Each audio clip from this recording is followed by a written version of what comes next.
Última sesión de este año, o sea que ya un último esfuerzo, pero además ya veréis cómo merece la pena. Bueno, hoy la sesión va a ser en euskera, como mi euskera es bien justito, hago la presentación siempre en castellano. Y la verdad es que hoy estoy encantada de presentaros a la ponente. La ponente es Izaskun Berasategui, luego os diré por qué estoy encantada. Se llama Izaskun Berasategui, es diplomada en nutrición humana y dietética, tiene un máster europeo en nutrición y metabolismo, es doctora desde el año 2013, tiene muchos trabajos, tiene publicaciones, tiene mucha actividad también de formación en materia de alimentación. Sabéis que los dietistas nutricionistas, profesionales sanitarios, expertos en alimentación, son los que más saben de alimentación. Ella, bueno, ha trabajado en distintos campos relacionados con la alimentación. Tiene una consulta de dietista nutricionista en el centro Mentalea y también es gestora de centros en la empresa de restauración colectiva Ausolan. Entonces me hace mucha ilusión presentarla porque ella es doctora por la Universidad de Navarra y la tesis se la dirigí yo. Entonces convivimos durante 4 años, pues en fin, con nuestras alegrías por los papers, sí, nuestras tristezas porque alguna cosa no salía en el laboratorio, sí. En fin, compartimos muchos momentos y para mí es un orgullo que una doctoranda mía pues, esté hoy aquí en esta sesión de Iñaki Miña impartiendo este taller o esta clase. O sea, muchas gracias, Izaskun. O sea, que cuando quieras. Bueno, arratsaldeon guztioi, eskerrik asko, Itziar. Berak esan zidan etorri nahi nuen, eta parolako ezin zaie ez esan. Bueno, ez dakit izenburua irakurri duzuen, ez dakit hori ikusten duzu, handik. Hori ikusten duzu, eta bai, ez ikusten da, gero koloreak ez hori nintzen.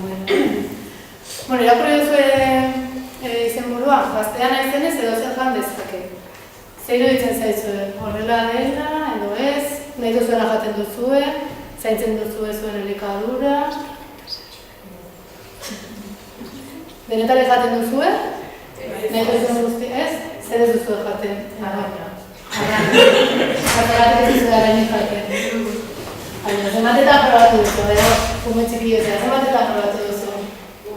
Gutxitan eta txikitan segun, ez? Baina zerbait ez duzue jaten uste duzuelako ez dela osasuntsua edo horregatik ez. Bakarrik gustatzen zaizuena jaten duzu eta gustatzen zaizuena ez, edo pentsatzen duzu zer jaten duzuen? Edo normalean. Ez? Bueno, barregatik pentsatu genuen honen inguruan hau egitea zegoen dakizuenez, elikadura oso garrantzitsua da gure osasunarentzat, eta eragin asko dauzka. Orduan, bere, zer jan dezakegu, noizean behin, baina gauza batzuk kontutan izan behar ditugu eta batez ere gauza batzuk dirudi osasuntsuak direla berri uste dugu eta lehen ikusiko dugun bezala ez dira osasuntsuak edo noizean behin bakarrik jan beharko ditugu. Orduan, espero dut asko ez luzatzea, uste dut ordu bat askoz jota, zuek hitz egiten baldin batzue bestela, hauek dira pentsatu ditudan puntuak. Lehenengo sarrera txiki definizio batzuekin, elikagaietaz ari garenez, pixkat teoria moduan zer jakiteko. Gero, gehiagizko pisu eta obesitateari buruzko datu batzuk emango dizkizuet, dakizue gaur egun, obesitatea oso arriskutsua den gaixotasun bat dela eta pertsona asko dutela, eta gazteek ere, zuen adineko askok ere, badute gehiagizko pisu eta obesitatea eta gero eta gehiago horregate datu batzuk emango dituz. Gero, zeintzuk diren nutrienteak pixka jakiteko, zertaz osatzen diren elikagaiak eta zeintzuk diren elikagai taldeak. Eta gero, nola izango den elikadura orekatu bat edo nola elikatu beharko ginateke guztiok, otorduen adibide batzuk jarri ezkizue, zer gozatu beharko genuken, ameketakoak, eta gauza praktiko batzuk, eta bukaeran, normalean, egite ditugu oker batzuk, agian ez dakigu okerrak direla, baina irudi batzuekin ikusiko dugu. Edozer momentutan galdetu, eskualtzatu eta edozer gauza galdetu ezakezu. Hau azkar pasatuko dut, ez du txapa Orduan, jakin ezazuela, elikadura zer da? Elikadura da, elikagaien ingestioa. Azkenean da, jatea, ez? Jatea esaten dioguna. Kanpotik zerbait produktua hartu eta jateko prozesua. Hori da bakarrik, borondatezkoa da, azkenean inork ez dugu behartzen edo, gure gorputzak ez bakarrik egiten. Guk egiten dugu nahi dugulako edo behar dugulako, aldagarria eta ezigarria. Azkenean edo aldatu ezakegu baten dugun, ez? Eta ezigarria ze ikasi dezakegun nola jan behar dugun. Pertsona baten elikadura faktore asko baldintzen dezakete, ekonomikoek, gizarte ohiturek, klimak, energia bat, eta zer dira elikagaiak? Jaten duguna, ez badakigu zer dira elikagaiak. Gure bizi funtzioak aurrera emateko behar ditugun materia eta energia, ematen dizkiguten sustantzia. Hori dira definizioak hiztegian agertzen direnak, hori pixka jakiteko. Eta nutrizioa, ez da berdinak jatea eta nutritzea, bale? Nutrizioa zer da organismoak bizi funtzioak betetzeko eta bere struktura osatzeko behar dituen osagaiak eta energia lortzeko prozesu multzoa. Hori da nutrizioa. Eta, funtzio asko betetzen dituz gure gorputzean, funtzio asko ditu. Ez ditugu denak ikusiko, ze asko dira. Eta zer dira nutrienteak edo mantenugaiak, segure, noiz behit entzun dezula, karbohidratoa, proteina, horiek dira nutrienteak. Edo, euskera zaten da mantenugaiak. Elikagaietatik ateratzen diren sustantziak, azkenean elikagai bat, elikagaia da, baina banatzen baldin badugu zatitan, baditu mantenugaiak edo nutrienteak. Eta batez ere baituzte 3 funtzio. Funtzio plastikoa edo strukturala, gure gorputza mantentzeko, gero erregulatzailea, funtzio guztiak ondo funtzionatzeko, eta energetikoa, energia izateko gure eguneroko ekintzak betetzeko. Eta vitaminetan rejatzen dira, makronutrienteak handiak dira, karbohidratoak, proteinak eta gantzak, eta gero mikronutrienteak, vitaminak eta mineralak. Makronutrienteak, karbohidratoak, lipidoak eta proteinak. Karbohidratoek zer ematen digute? Hau seguro eskolan ikusi duzu, energia ematen digute eta zer elikagaietan daude. Hor jartzen zerealak, pasta, patata, karroza, zerenetan gehiago. Gure ez zaizue. Ogia, ez? Zeren bat? Egun jaten dituguna? Ez? Frutak adibidez, edo azukrea daukate, ez? Eta horrek ere energia ematen dugu. Gero, lipidoek edo gantzak ematen digute energia batzutan ezakegu oso ondo zertarako diren gantzak, ez? Askotan uste dugu, gantzak dira loditzeko, karrik hortarako balio dute. Baina energia ematen digute, gauza da, gehiegi jaten baldin baditugu, baina dituko garela, ez ditugula korretzen, baina batez ere energia ematen digute. Eta gero proteinek, egiten dute funtzio strukturala, giharrak eta, ondo ematen du. Jara izatken. Eta gero vitaminak eta mineralak. Dira txikiak eta batez ere frutetan eta vitaminetan daude, horregatik oso garrantzitsua da horiek jatea. Eta zertarako balio dute, ondo azteko, ondo ikusteko, hemen jarri ezkizuet batzuk. Baina, funtzio guztiak ondo betetzeko beharrezko dira. Badakizu gaindizu eta obesitatea, lehen esan dugun bezala, gaur egun oso pertsona asko daukaten gaixotasuna dela, baina umeek eta gazteek geroz eta gehiago. Badakizue eguneko zenbatek daukaten gaindizu edo obesitatea, zenbat uste duzu? 5. 5? Zer? Eguneko 5? 25. Eguneko 25? 50. Marrak? 50 gora ikusita, ez dakiten beste izango den. 50 bat? Baitu. Europan, eguneko 20 dauka. Eguneko 20 asko da, bostetik batek dauka, gainbizua edo obesitatea. Espainia mailan eguneko 30 baino gehiago. Baina, atzo prestatuta gero begiratzen egon nintzen, eta zifra hori igo egina 40. Eguneko 40 inguru daukate obesitatea, pila bat da. Zuk esan duzu eguneko 50, baina ez egoen urrutin. Eta, Euskal Herrian eguneko 25. Baina, pentsatu eguneko 25 laurdena da, Euskal Herrian bizi garen eguneko laurdenak obesitatea edo gainbizua dauka. Orduan, asko da. Eta horrek dakartzen, gaixotasun asko horregatik esaten da, 21. mendeko epidemia dela. Lehen duela urte batzuk edo duela mende bat edo, gaixotasun egina baziren nutrienteak falta zirelako, edo jendeak ez duelako jateko, horren alderantziz gehien jaten dugunez eta gaizki jaten dugunez, ikusten duzuela ordenak badu gaixotasun hau. Eta zergatik gertatzen da? Elikadura desegokia batik eta sedentarismoa batik. Zuek asko mugitzen zarete? Bai?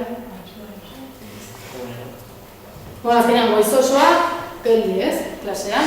Geldi ordubila, gero arratsaldean ikasten edo etxeko lanak egiten, eta gero agian norbaitek jokatuko zerbaitetan edo, baina ez dugu kirolako egiten. Ezakitzen batek egiten duzu kirola, noizean behin gutena ez bizikotan egiten. Behienek edo atxatuak. Zenbatek egiten duzu kirola astero biztaigo alditan. Erdiak baino gutxiago. Eta besteek, zenbatetan astean behin, zenbatek egiten duzu ez. Bi? Eta norbaitek ez du ez egiten duzu?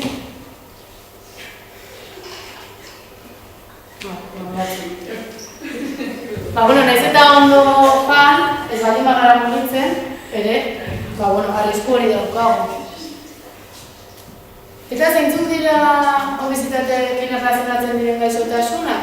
Hipertentsioa, hiperkolesterolemia, insulinari resistentzia, horrela ikusten duzu eta pentsatzen duzu. Hori da, nire amonak edo nire aitonak daukan analitika edo, horrela ikusten duzu, bai edo ez?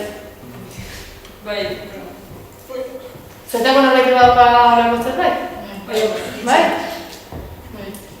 Hipertentsioa, hiperkolesterolemia, edo diabetesa, baina bigarren mailakoa, kolesterola altua. Baina baduzue familiak nuelako, edo gaizki jaten duzuelako? Neska gaur. Gaizki Izan nuen. Naiteke, ikusi dugu eguneko 25 baldin badauka obesitatea eta hori dira horrekin erlazionatutako gaixotasunak, beraz, ez da zaila izan. Baina ikusten duzuenez, gaixotasun hauek badira pertsona helduek dituzten gaixotasunak, ez? Baina geroz eta gazte gehiago dauzkate. Baina obesitatea nola kontsideratzen da, zatik? Alduzu izan kontsideratzen da obesitatea. Zatik alduzu izan pisua zuean, baina pixka bat ez asko. Horregatik dago gainpisua dela erderaz esaten dena sobrepeso eta gero obesidad.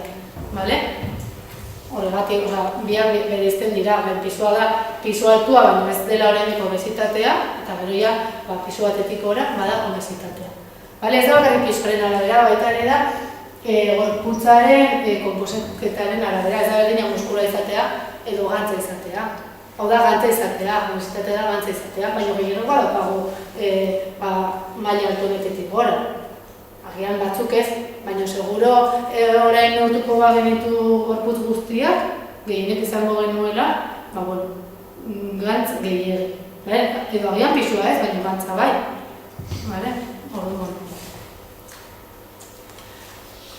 Orduan, hemen jarri ezkizuet bi irudi, zer uste duzuen? Mutil hau, pisuz badirudi ondo dagoela, ez? Mutil horrek edo zer jan dezakela, eta horregatik, pizza jan dezake, edo zer gauza jan dezakela, edo ez. Eta beste mutil hori, ikusten dugu loditxoa dagoela ez, eta bakarrik jan beharko lituzkela, barazkiak eta lago. Edo denek zein behar dugula zer jaten dugu. Denek. Ez da bakarrik pisu altua edo ez izatea. Pertsona asko argalak daude eta gaixotasunak dituzte elikadurarekin erlazionatuak. Horreinek ez zarete konturatzen oso gaztea ez zaretelako eta oso ondo nabaitzen zaret eta oso ondo daukazue, baina hemen gutxira, agian zuetako norbaitek izango ditu lehen esandako gaixotasun batzuk. Horregatik da garrantzitsua. Eta denek, nahiz eta oso ondo egon, ikusten dugu bat, honek edo zer jandezak ebitu nola dagoen ez. Berak ere zaindu behar du. Seguro gorputz hori izateko zainduko duela. Baina, nahiz eta ez zaindu, Eta zer uste duzu, ondo jaten duzuela edo ez? Zeinek uste du ondo jaten du? Zeinek uste du erdipurdi jaten? Eta gaizki? Mate, bakarri? Nuk esan du ondo, jaten duela? Zuk adibidez, atzo gonosan zer jantzen duen, atxatu zinuenetik, zer gozatu zenuen? Zerealak esnea. Zerealak eta esnea? Eta jazta? Eta platano bat. Eta platano bat? Hamaiketako horretzen nuen? Bai. Bogata zerena? Bueno, gorkoa. Gorkoa, baina. Hore, eztiko... Eguerdian, atzo zer jantzen nuen? Atzo zenuen makarroiak. Bale, zerekin? Bakarrik hori edo? Makarroiak eta gero aragia. Makarroiak eta aragia. Eta postre? Jogur bat. Jogur. Arratxaldean? Euskariak izan? Bogata, beste bogata, zerena?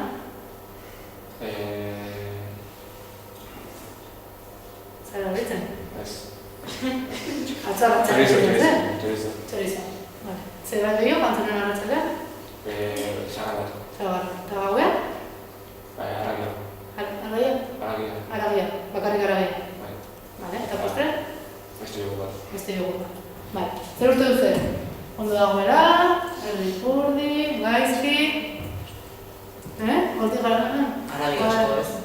Aragia asko... Zer gehiago? Barazkirik ez. Barazkirik ez. Bi joguz... Zer gehiago? Zer gehiago ikusi duzue... Gauean aragia ez. Bueno, handela. Gero ikusiko dugu zer bat dagoen, baina ez behitz egiten zaizu. Bueno, batzuk esate dute ondo, beste batzu... Eta nork esan du gaizki jazuela zu? Bai, baina horretz du da esatu. Hora, esan atzo zer jantzen duen egon duzuan. Osan zer duen? Ez duzu, ez esan osaldu, amaiketakoa, egiten duen? Zer jantzen duen amaiketakoa? No, esan, seguro asko jan dutela horrela eta ez dut esan nahi edo. Bokataz, dena? Eta katxuz, eta pizkatxos,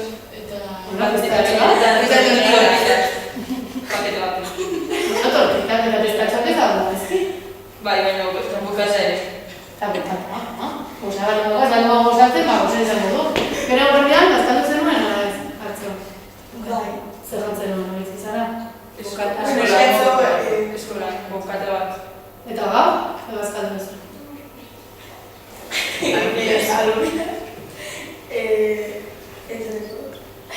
Bai, barruna, entrekota eta ostrea jarretu. Rienda? Ez duzu normala egiten? Zizea. Baina normala jaten dut eta batere ez dut nari. Eta zer nari datzen duzu normalean? Normala nahi du gogora edo gogora. Eta gauean zabatu zen duen atzo. Eta barrubiak. Barrubiak entzun bere kontratzen, a ber. Zapatu zen duen. Zopa Bai? eta... Zapatu. Zer iruditzen zaizuen? Ez dago gara, gaizki, ez? Ez que faltan zaio, barrubiak letxe kondensadari. Baina, Bueno, gero bukaren zoi erradetuko dizuet, Azu ez den jaten dizuet.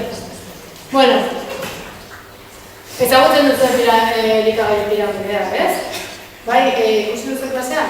Bai, askotan. Behiegitan edo. Bai? Bueno, orduan azkar ikusiko dugu, badakizu egunero, esan duguna, mugitu behar garela, eta horregan behar duguna, egunero, frutak eta barazkia. Zukatzu adibidez ez zenituen barazkeri jan. Atzo. Baina egunero jan behar dira. Gero badaude zerealak, batez ere osokoak edo integralak, fruitu lehorrak, lekaleak eta esnekiak. Gero astero, aragia, arraina, oiazkoa, arrautzak, eta dago gazta, eta noizean behin, oiko puntan daudena. Noizean behin jaten dituzue, edo askotan.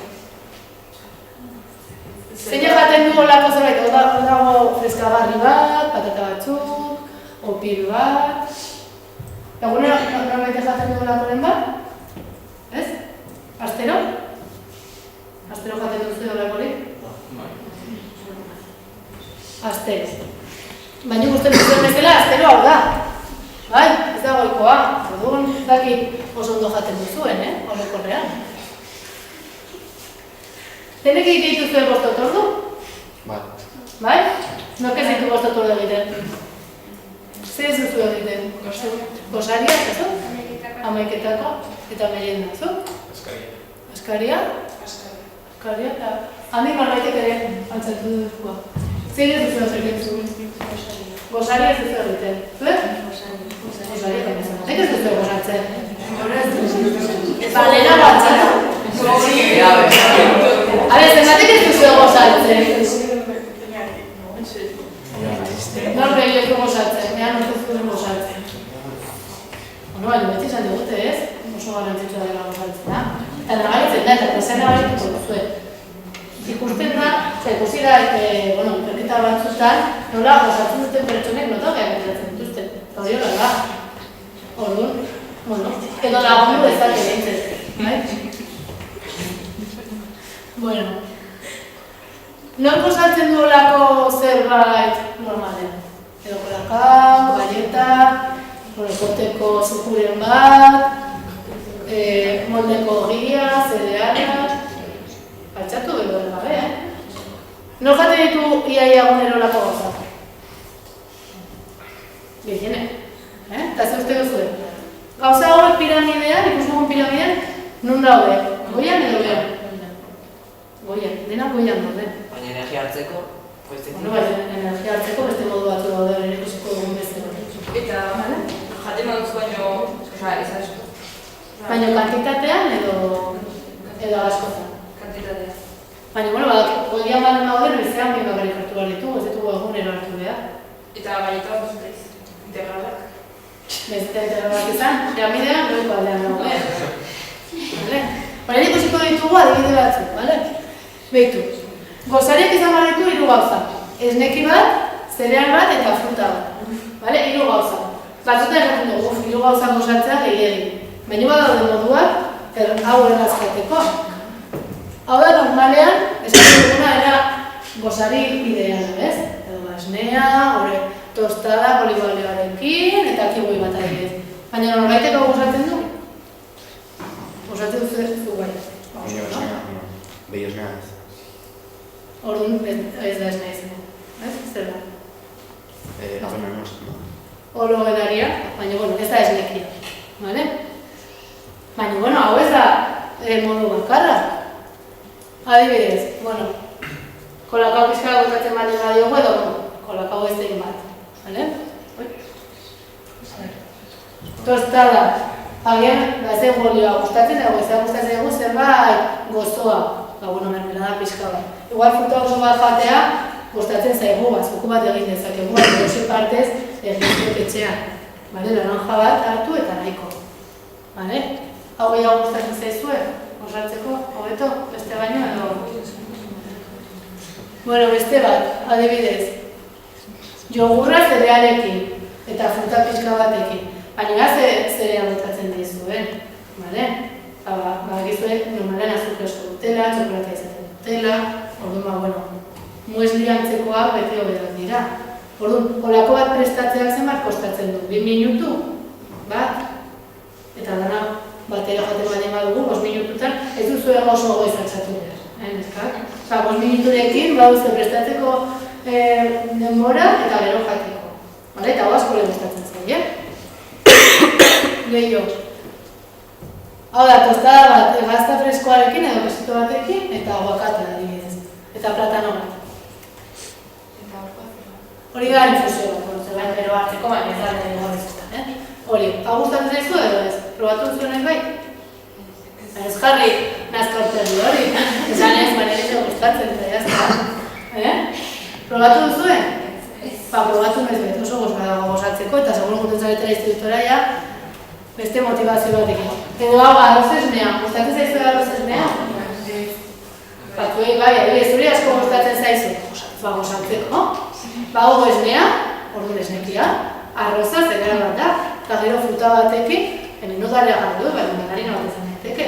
Eta listo. Eta zer gaizki hau gozatzeko? Amaiketakoa.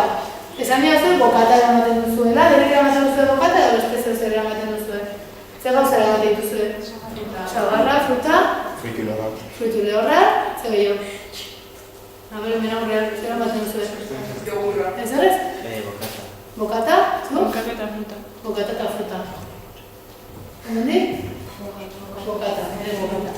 Eta gozaten ez baldin batzu, suposatu du gozea izango duzuela, ez? Postaldean. Bueno, aukera asko ditugu, bokata. Claro, egunera ematen baldin dugu, txorizoa, saltxitxoia eta horakoa, badakizu piramidean goiko aldean daudela. Urda jazpikoa, hau da galuzea. Batako txozea, natuna. Fruta esan duzuen bezala, adibidez gaztatxoak edo tortikak esan duzu ebez, tortikak bat dituzula batzutan, jalmetezke. Jogurra, agian jogurra goiarorekin, zailago da, baina erateko batzuk, ez daude gaizki, fruitu lehorrak, etxean egindako barret batzuk, edo fruta batzutan ematen dugu pereza bezala, baina eman dezakegu jazatituta, edo hori garri dut hor ikusteko motxilara eman dezakegula. Eta horrein, bazkariak eta jarri. Ikusi duzu hau nahi bai? Nola izan garen otorduen platera? Ez? Gaur egun honekin lan egiten da, eta ikustu duzen bezala, eguerdian edo gauean jango dugun platera, eta lau zatetan banatuta dago. Ikustu duzen bezala, zate guztiak ez dira tamaina berekoak. Zein da hundiena? Hau. Barazkiena. Orduan, jaten dugunaren erdia baino gehiago, barazkia izan beharko da. Bai, eguerdian eta bai gauean. Horregatik esan dugu, norbaitek esan du, ez dituzu barazkirik jan. Garantzitsua gero. Laurden bat, zereala, gainera osokoa baten gara edo integrala gobe. Hau da, proteina, baina ez du jartzen haragi proteina. Jartzen du, proteina osasuntsu bat, zan daitezke lekarelak, adibidez, denistak edo txitxirioak. Eta gero, fruta, postrerako. Beti ura eta erabili behar dugun oliba badakigu, oliba hemen erabiltzen da normalean. Normalean hau betetzen duzue? Jaten duzuen gehiena barazkia izaten da? Bai? Denek? Ez? Bai? Bai, ez dut. Eguerdian eta gauean? Beti. Seguro? Ez dakit, Zaten zuen baiet, baina nik uste dut ez ez. Adibidez. Zer bazkaldu ezakegu denon hori betetzeko. Lehenengo platera entxalada bat. Eta garren platera pasta, haragi pixka batekin. Zuko adibidez esan duzu, atzo januen pasta eta haragia, ez dut esan duzula. Baina, pasta eta haragia horre daukagu erdi honetan, baina beste erdian faltatzen, ez? Eta gero, posterako fruta. Hau normalen jaten duzu horrela, pasta ere jaten duzu begaren platen moduan edo beti gareko platen moduan. Baina, klaro, orduan pasta jaten duzuenean, normalen ez dut garazkin jaten. Horrela. Baina gehienek ez jaten duzuen. Orduan eneko platera, falta zaigu, horrelo garazkia falta zaigu. Beste adibide bat, hau igual normalago, lekak, patatekin, hau platera, bigarrena solomoa piperrekin, kudari bat. Baina hemen, hau bakarri jaten badugu, zerbait falta zaigu. Zer falta zaigu? Zereala. Horregatik jarri izuetor, ogia. Ez baldin badugu pastari jaten, edo nozin jaten, ogia jaten baldin badugu, ogizati bat, gorrekin ja, osatuko genuke, den ikusi dugun platera. Baina hemen barazki ere badago, platera osoan. Horako jaten duzue, hau normala da, Eta horrekoan, ogia ez dagoen, ez da jatu. Ez dut jarri daiteke, hemen pasta dagoenez, zerealen zati hori edo, lehen ikusi, horretzen zareten horako ezen platera, horrek ja betetzen duelako, ogia gustatzen bali mazego jan dezakegu, baina ez da beharrezkoa, agaztara rozatalako jaten bali baditugu, ez da beharrezkoa jatea, baina beste kasuan, lehenengo platerak eta bigarren platerak ez dauka zerealik, horregatik ogia derrigorrezkoa izango litzateke kasuan. Eta beste adibide bat. Entsalada bat, lekaleak, jarritu diristak eta txitxilloak, eta hori jogurra, kasu honetan. Normalean lekalea zer bat dituzu, lehenengo plater moduan edo bigarren plater moduan? Lehenengo plater moduan. Baina, klaro, berriro pasta eta rosarekin bezala, barazkia, nahiz eta askotan botatzen dugu azenarioa, tipula eta horrekoak, baina, gutxi, ez da platera erdia, bueno, zakitzuen etxetan baten duzuen, baina normalean zate dute gutxi. Eta lekalek bai dute proteina asko, orduan, zergatik jan lehenengo plateran proteina eta bigarrenean aragia edo arraina berriro proteina. Ez, lehenengo platera barazkia, izan daiteke entsalada, izan daiteke beste barazki bat. Eta bigarren plater moduan, jango genuke, lekalea, tokatzen den lekalea. Eta gero, afatzeko berdin, platerak antzekoak izango dira. Egia da gauean, gero, juten garen ez, normalean, gauza, ez oso astunak edo jaten direla, ez, erraz diseritzen direna. Adibidez, purea, jarri dut izokina, eta fruta. Kasu honetan ere ikusten duzue, jarri dizuet ogia aparte.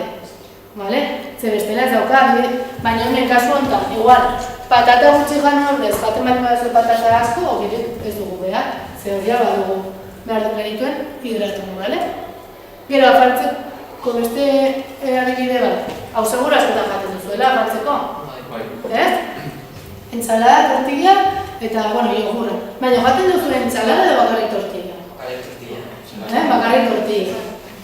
Ze askotan gauean bakarrik plater bat jaten dugu, ez? Etxe askotan mentzit ohitura hori da, gauza bat jan edo serra bat edo haren pizka bat eta ja.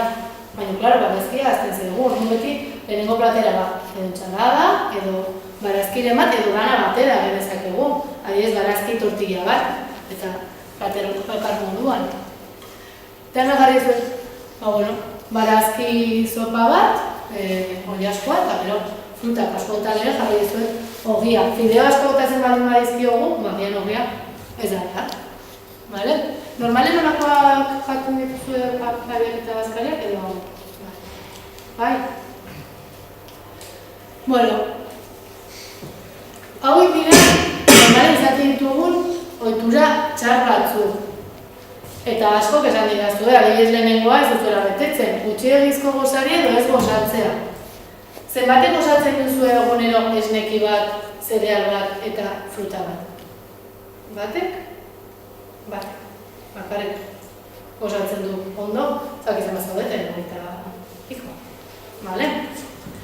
Gero, janari azkarren, opillen eta bitxarren gehiagizko kontsumoa. Lehen esan idazue, gehienek astean behintzen hartzen zenutela piramidean goialdean zegoen zerbait. Gero, fruta, barazki, lekalearen eta esne gutxiegi jatea. Denek ez didazue esan zer jaten duzuen. Baina, bi adibiderekin jareko izan dugu. Adibidez barazkiak askotan falta dira. Fruta ezak jaten duzuen, ez izue galdetu, baina denek jaten duzue egunero fruta. Ez? Zeintuk ez? Zematen ez duzue egunero jaten. Hemendik denek jaten duzu egunero? Bai? Gero, otordu guztiak ez egitea. Gehienek esan didazue ez dituzuela bostak egiten. Eta gero sedentarismoa. Zeran ikusi dugu bezala.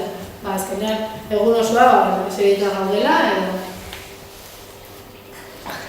Mejarri ezkizuet, adibide batzuk, askotan jaten ditugu gauzak dira. Agian sandwich bat zenbatetan jaten dugu.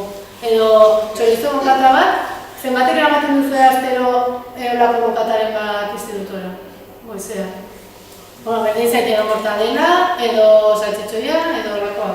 Gehienen, ez? Gero, asteburutan, edo arratsaldetan, etortzen zaretenean, eta seguro zuen alinean, lako gauza asko jaten dituzuela, ez? Batina artean elkartzen zarete, eta normal, izozkeak eta udan, osatzen du gehien. Olako zukoak hartzen dituzu, ez? Ez eta plastikozko botian. Eta, gero, jarri ez dizue saltxitzak, hamburguesak eta holakoak, zen horrenak jate ditugu etxean. Askotan gure gorazioak jartzen dizkigute, baina piramidearen goikoaldean daude. Agian esan beharko dizue. Eta hemen beste gauza batzuk. Adibidez, edari horiek edaten dituzue. Tipo akuariz, haueret, horregoak. Bai? Zuek uste duzue urdinaren zerbait?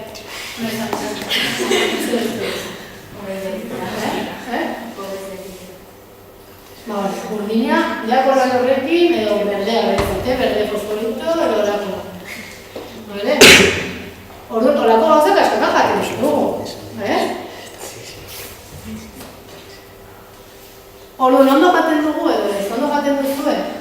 Zer uste duzu?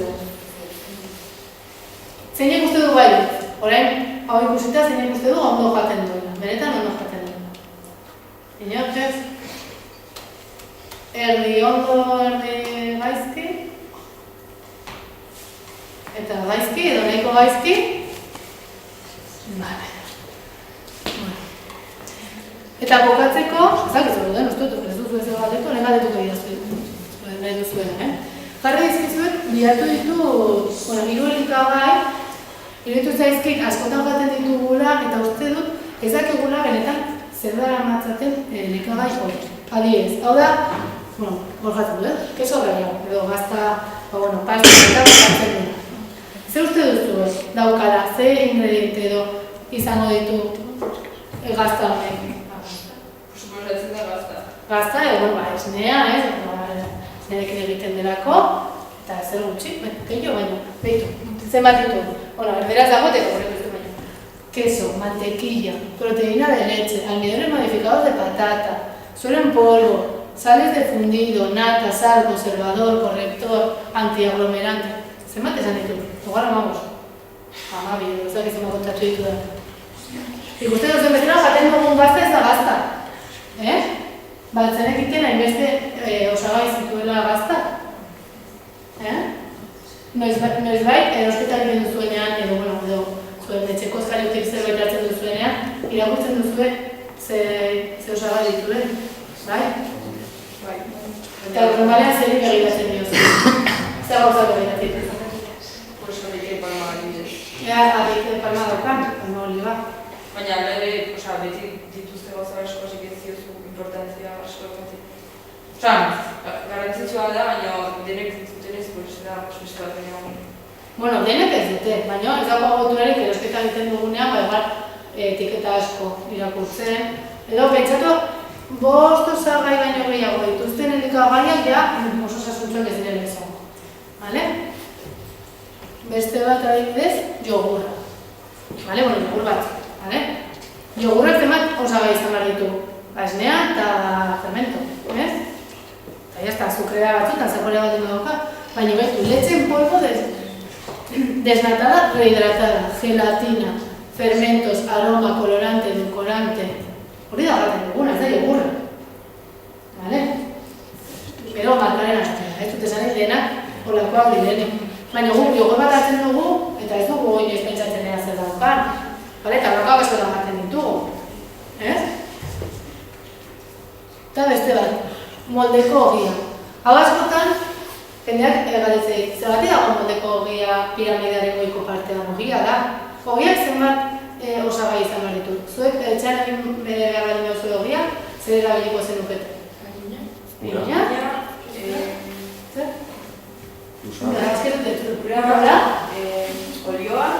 Olioa pizkat, olioa katza. Eta levadura. Bai, egotzeko, bost. Nahi duzu kontatzea zenbat osagai dituen moldeko ogi honek, baina oso osasuntsua da, baina gartzen du, con semillas, de sésamo, lino, eta bizarez, baina balerudi hobea dela, baina zenbat osagai ditu. Agian izango ditu 18. Noiz beti irakurri duzu lako tizitaren bat? Egunero. Egunero irakurtzen duzu, eta konturatzen zara, olako gauzetaz. Eta olako bat aurkitzen bali maurzu, zer egin duzu, jate duzu horaz? Normalean, ez. Baina ez zara bakarrak, zer besteek ez duzu irakurtzen. Moldeko ogia jaten duzuen normalean. Ez? Bai? Hau izan da, nik esan behar dut guztia, uste nuen nire hor galdetuko zen dutela, baina horren galdetu ezakezu nahi duzuena, besteranen galdetuko dut, zeurendik oso gontzat. Ez daukazue galdera ditik edo nik normalen jate dute, baina zaket ondo dago, Eta palma olioa zer eragibizake, kontutzen? Azkenean bada batez ere, sistema kardiovaskularrean edo, gaixotasunak eragin dezakeen olio bat. Oraindik ikerketa asko egiten ari dira. Ez dago argi, ze punturaino izango den txarra, gure osasunean. Baina, posible bat bada, geroz eta gauza gutxi dago daukate, azkenean nolakoak modak izaten dira. Gauza eta eskola bitzen da, pero konturatzen gara txarrak direla, orduan, claro, gehienek, kentze dituzte, eta beste gauza bat usatzen dituzte, berriak direna. Azkenean, holako gauzak, prozesu bat daukate. Bale? Bestela galdetuko dizuetzen jandu zuen, edo? Ez? Zer bazkaldu duzuzu? Ni bide bezala, eske... Bakarrekin? Eta normalen horrela jaten duzu, edo? Ni bai, baina adibidez gaur, egiten dugu dirua irabazteko ikasleerako sandwichak eskolan. Noleko giarekin, suposatzen du? Bai, eta gaur tokatzen zitzaigun taldeari, eta tokatzen zaigunean beti egiten dugu. Erosten ditu. Orduan, zila eskolan egin.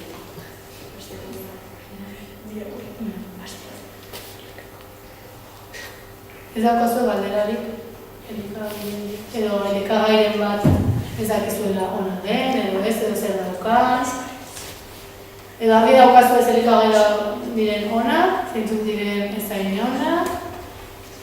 Argi duzu, Ondioek adibidez. Zer? Ondioak. Ondioak. Barazkekin batera daude, beraz, ondo. Ondo. Ez neko nintzatua, Zer uste duz? bai, Energia zer modutan ematen dugu, ze oso ditu esne kondentsatua? Normalean esnea eta azukrea batez ere. Orduan, azukrea asko gara bat egin gozoa. Energia ematen dugu, baina energia saiatuko gara hartzen beste elikagai batutatik. Gorria, edo fruta bat. Zer askotan esaten dugu, energia behar dut edo azukrea behar dut, fruta bat kan? Eta fruta horrek egitzen bat esneko kondentsatua, jabaik ziren aritzara hartzen dikoitza edo. Claro, zer fruta bat dut azukrea. eta hori jateko da, zenbat horretan dut. Astean zenbat horretan Ez dago asteroko lerrotan. Egunero txorra da ez. Egunero eta astero jatea. Lerrako gauzak. Baina, hori bat zenekien, ez? Askotan jaten duzu? Horreia ez. Bueno. Postea jatea, horrezkoa da eskinte Ez da derrigorrezkoa, Hor jarrita dago, baina ez da derrigorrezkoa. Gero amaiketakoan, normalen jartzen da fruta eta osartzeko, adibidez, koituto baldin bazaudete, goizean, institutura igual bokata bat eramaten, eta arratsaldean beste bat jaten, fruta nonbaiten sartu behar dugu. Orduan postrerako, fruta jartzen dugu, ez baldin badugu hor jaten, eta jaten baldin badugu amaiketakoan, ez dago arazorik. Postre ez jaten, nik ez dut jaten postre. Baina, fruta nonbaiten sartu behar denez, baina zuen adinean, goizetan izaten duzuen normalean gozea, ematen zuen bokata, eta batzutan fruta uzten dugu, beste momentu batzutarako. Baina, baldin baduzu jaten, eta baina beste momentu batzutan jan behar duzu. Ez dago arazorik. Eta fruta jatearena, izan beharko litzateke horrela, edo jende esaten zuen? Baina ez dira fruta, dira fruta eta barazki, atera. Bien danak batera, izan dira orduan izan ditezke, 3 barazki eta 2 fruta, alderantziz. Ze fruta jate asko da, ez daukago demorarik, egunean zer fruta jateko. Ez badira bien artean Normalean jatitugu 3 barazki eta 2 fruta. Normalean ze hemen autura guagu barazki asko batera. Batzutan, baina normalean jaten dugu. Ez dugu jaten bakarrik egual gortu behar dizen moduan besteleko batzutan. Beste dugu jaten ditugu leka, baina lehenko plater moduan. Orduan gaitu gila biarrazio bezala. Zenbat fruta jaten duzu, Egunero, batzuk esan behar zuen ez. Baina jaten duzuena, bat baino gehiago. Baina normalean zaten da, edo fruta asko jaten duena, edo frutarik jaten duzuena. Zaten dira Gero jaten dituzue batzutan natillak, edo flanak, eta horako postrerako, jogurra izan partez. Ni oso nahi izan Normalean Zeurakoak ere askotan uste dugu esnekiak direla, baina ez dira esnekiak. Badira postreak, eta piramidea badaude goiko Gero entrenatzen duzuen, no? Pentsatzen duzu zer jan entrenatzera jun baino lehen eta junta gero, edo bai, normal. Hork esan dugu egin. Ja, horretik pasta. Zer? Pasta. Pasta entrenatu aurretik, beti? Hor esan duzu? Vale. Eta asteantzen batetan jaten duzu, batetan entrenatzen duzu. Lau egun, eta jate duzu lau egunetan pasta? Vale. Hori adibidez oso ohituta gaude, kirolari jatea pasta eta oilaskoa, Pasta eta oilaskoa da, kirolarien menua bezala, baino, kontua izan behar dugu, elikagai asko dauzkatela hidrato horiek, edo karbohidrato horiek, arroza, kuskusa, quinoa, edo adibidez, diriste eta olakoak. Bale, orduan, bestela beti berdina jaten duzu, zuek, etxatzen duzu etzen jaten duzuen? Ez, edo ze gauza, berdin. Eta ondoren? Garantzitsua da pixkat pentsatzea da, azkenean asko kontsumitzen duzu, Morizari zera egiten duzuen, baina normalean, Zokazu galderari? Eta Une bezoia? Veganoak direna, zer hartzen dut esnearen ordez edo... Vegano edo vegetariano? Eta berdina da. Veganoak ez dute jan esnea, Ez. Veganoak ez dute jaten ez esnerik, ez garrantzalik, bakarrik, landare jatorria daukaten elikagaia. Oso zaila daukaten elikagadura orekatua eramateko. Eta normalean suplementuak eta hartu behar dituzte, bestela izaten dituzte, karentzia batzuk edo. Ordu normalean hartu behar dituzte oso zaila delako, vitamina batzuk adibidez bakarrik haragian daude edo arrautzean, eta orduan ez baldin badituzte inoiz hartzen, beste modu batean hartu beharko dituzte, orduan suplementu moduan hartzen dituzte. Gero vegetarianoak direnek errezagoa daukate, baina esnea sartzen dutelako eta arrautzak, orduan jo horrekin, errezagoa da. Hemengo norbait da vegetarianoa edo veganoa? Zu? Zezara? Veganoa. Eta zen dut dara zu elikadura horrekatua? Ongi, nire egin naiz analisi probaktak eta... Eta hartzen duzu suplementuren bat? Ez, batzutan esneak badaukabean nabia, baina ez badare galetolu medikoari eta esantzian hori ez dagoela. Esan daukazu veganoa. Baina hartzen duzunako, zer bestela? Hartzen duzun esne hortan, edari horrek duelako, zer, bedamabi vitamina adibidez bakarrik, animali jatorriko elikagaia daukatzen. Baina ondo pentsatzen duzu ze jaten duzun, ez dana ondo osatzeko. Batez ere proteina aldetik normalean zailagoa dela. Norbait gehiago badauka elikadura mota ezberdina edo? Zu? Zeliakoa zera. Baina, glutenaz aparte beste guztia jan dezakezu. Eta ondo moldatzen zara... Hasieran... Duela asko santzen zuten? Segarren mailan da. Segarren mailan.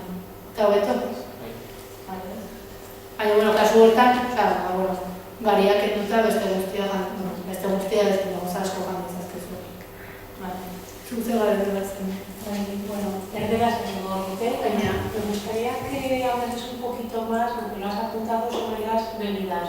Agua, bebidas refrescantes y sobre todo bebidas alcohólicas. ¿Y qué impacto tiene una enfermedad como la obesidad de las bebidas alcohólicas? Venía pensando, Bueno, es que ya se... Espera. Onuntza, dezena pentsatu, jarri hori, alkoholdun edariei, ez dut ez ezakit esan behar dudan, edo ez, ze, teorian ez dezakezu hartu, baina, bakitzu edin adinean, hasiko zeretela ja hartzen eta, bakitzu piramidean non daude. Osa, ez goian, ez daude, piramideatik kaun. Eta, obesitatean badagizu eragin handia duela, ze alkoholak zer dauka? Kaloria gutxak ditzen dela. Baitu kaloria asko, baina ez digu ez zer ematen. Ez dauka zer gantzarik, ez proteinerik, ez. Eta freskagarriekin antzeko gertatzen da. Ez dauka alkoholik, baina dauka azukreak eta azukreak eta besterik ez. Ez dakit olakoak hartzen dituzuen, freskagarriak, alkohola eta askotan hartzen duzuen. Ez? Astero? Ez. Eta bestean bakarrik. Ez? Bai, ez. Bueno, eran bedurra, eta ez. Horrendik ez bali badituzue hartzen, mendik gutxira, ziko zareten ez hartzen, kontutan izan, piramideatik kanpo daudela, eta alkoholarekin eta freskagarrekin erlazionatutako gaixotasunak asko direla, Eta batzutan ez gara konturatzen, pixka baten batia, baina batzutan ez da pixka bat, eta normalean azten gara, eta azte burutan asko, eta, kontuzen. Zakitzen berreiago, zebe konkretuki izaten nahi duzu, edo... Zara ikustu badakitela, denek dakigula, baina, gero zaila dela ere gure gizartean, hortik ies egitea. Hortik eta gauza askotatik, azkenean hori da gure gizarteak, telebistak eta iragarkiak esaten digutena, ez? Gauza hauek oso nahi dira, osasuntzuak, eta gero egual etiketa irakurtzen duguna, konturatzen gara, ez dira bale? Eta tarea moduan jarriko dizuet, erosketa egiten joten zareten hurrengoan, etiketaren bat irakurtzea. Edo hartzen duzuenean zerbait, hau hartuko dutze, hau oso gana da, begiratu erazten bat osagai ditu. Eta goz baino gehiago baldin baditu, benetan pentsatu ez dela osasuntxua. Bakarrik hori. Eta gehiago? Zagatu pertsona batzuk jaten tepi bat eta ez dira loditzen eta beste batzuk oso gutxi janda loditzen dira berehala. Bakoitzaren metabolismoaren arabera, ez da bakarrik jaten duguna, gero gure gorputzak erretzen duena ere. Orduan, gorputz batzuk, nahiz eta ez ere zegin, eserita egual, bi gorputz antzeko, ez dute berdina gastatzen, eta gero, segun zenbat kilola egiten duen, adibidez, segun zen lan mota daukan, horrek ere asko egiten du. Eta batzutan, pertsona batzuk asko jaten dute, baina ondo jaten dute. Orduan, obesitatearen arazoa ez da asko jatea, bezik eta gaizki jatea. Guk, nahiz eta asko ondo jaten baldin badugu, normalean ez dugu pisu arazorik izango. Badaude pertsona batzuk oso gutxi jaten dutela, baina gaizki.